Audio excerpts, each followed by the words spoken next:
Alô, galera, Vascaínos aqui, Marcelo falando. Bom, os assuntos que a gente tem que ponderar num departamento de futebol minimamente competente ou razoavelmente competente é a questão de não trazer jogadores iguais ou piores para o Vasco.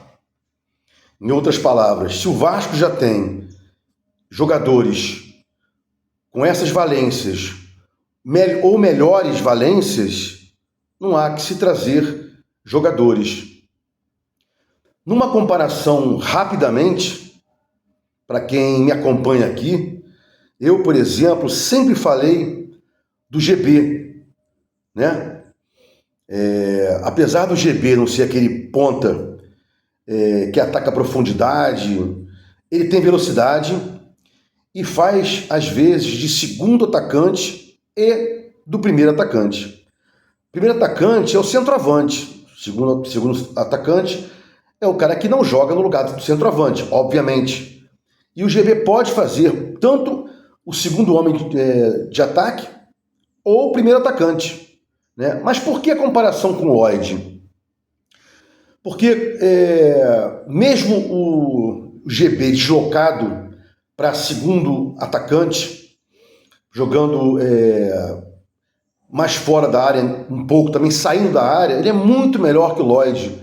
Finaliza melhor, dá passe melhor, é melhor de cabeça, tem uma organização tática, escuta o treinador falar. Aquele gesto do Lloyd é que ele não foi ouvir o Diniz.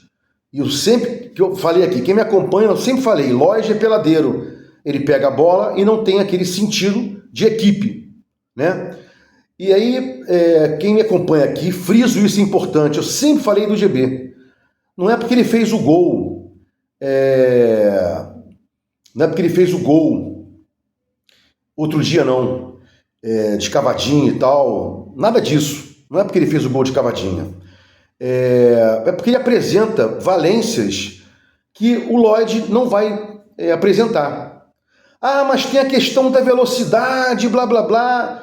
O GB também tem velocidade. Apesar de serem posições um pouco diferentes, eu não traria o Lloyd, faria uma pesquisa melhor do plantel do Vasco.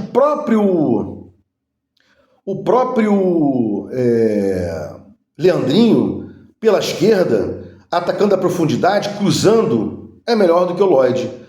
E Lloyd não é aquele jogador que vai atacar a profundidade, vai cruzar para ninguém. Ele, quando já tentou fazer isso, errou, e o máximo que ele pode fazer é driblar e chutar para o gol, como um bom peladeiro que é. Então você tem em média aí a falta de planejamento entre a falta de planejamento e uma falta de conclusão. Se com o GB e com o Leandrinho aqui, liberaram o Leandrinho, precisaria trazer o Lloyd, que não é melhor do que esses caras, né? Nem do Leandrinho, que é um lateral que faz as vezes de ala, ataca a profundidade, chuta bem, fez um golaço ano passado no Brasileiro, e já fez na base também outros gols assim, e o próprio GB. Então, não tem planejamento. Ah, vamos lá e tal, vamos trazer. Inclusive o Lloyd foi trazido por um vídeo, né? Isso aí é patético. É mais ou menos assim. Trouxeram Lucas Freitas, trouxeram Lucas Oliveira, estão no banco pro Luiz Gustavo. E ficariam no banco também pro Lincoln. Então não tem lógica alguma isso, né? Eu sempre falei aqui que o GB tem lugar, pelo menos, entre os relacionados, né? GB jogou muito bem nas partidas do Carioquinha. E o Leandrinho no passado foi muito bem no Brasileiro, né? Seguindo aqui,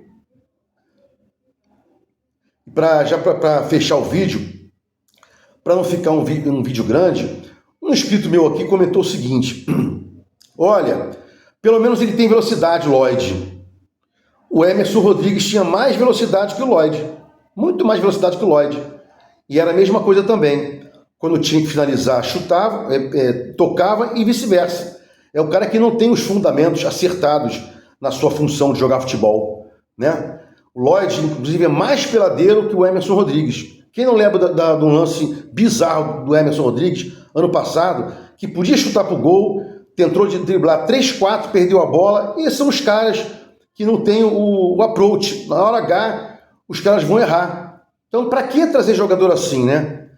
E espero que o Diniz faça o que tem que ser feito.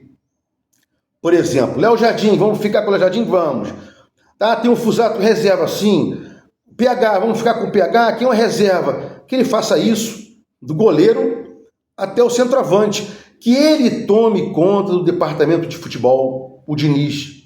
E não o Felipe, e não o Pedrinho. E se daqui para frente tiver que contratar alguém, que seja contratado através do Diniz. Indicação dele e análise dele se ele vai aproveitar esse jogador. Quem lembra que contrataram o Cleiton e o David sem o Ramon Dias querer esses jogadores.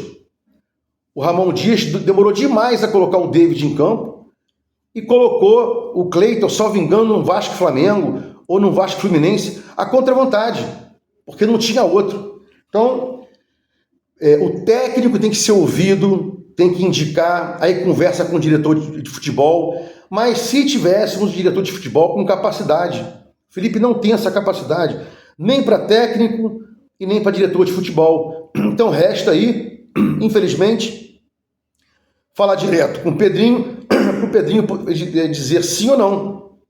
Não tem outra escolha. E já aí, encaminhando para o final do vídeo, falta ainda a questão do diretor executivo. Estamos sem na função de contratações, regularizações de jogadores na FIFA, na CBF, na FERJ, contratos, folha de pagamento, base, futebol, tudo isso aí é do diretor executivo. E não temos hoje no momento. Foi um erro mandar o Marcelo Santana embora, naquela pressão ridícula de ter que mandar alguém embora, corta a cabeça de alguém. O Marcelo Santana fazia só a parte burocrática. E fazia bem.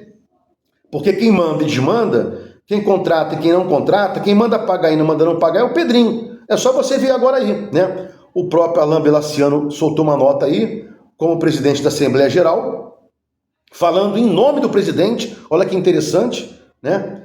Olha, antigamente a FIFA, ela notificava o clube para depois fazer o transfer ban. Atualmente não. Ela faz o transfer ban e depois notifica o clube. Ora, será que não sabiam disso? Da mudança de regra? É muito simples dizer o que o Belaciano falou. Olha, a FIFA antigamente, ela notificava o clube para depois dar o transfer ban, se não houvesse pagamento. Agora, ela faz o transfer ban e depois notifica o clube. É isso que a gente vê aí. Então, situações mambembes no futebol, fora do futebol. E essa questão aí do transfer ban, de quem é a culpa? Do Santana, que teria que ter avisado o Pedrinho.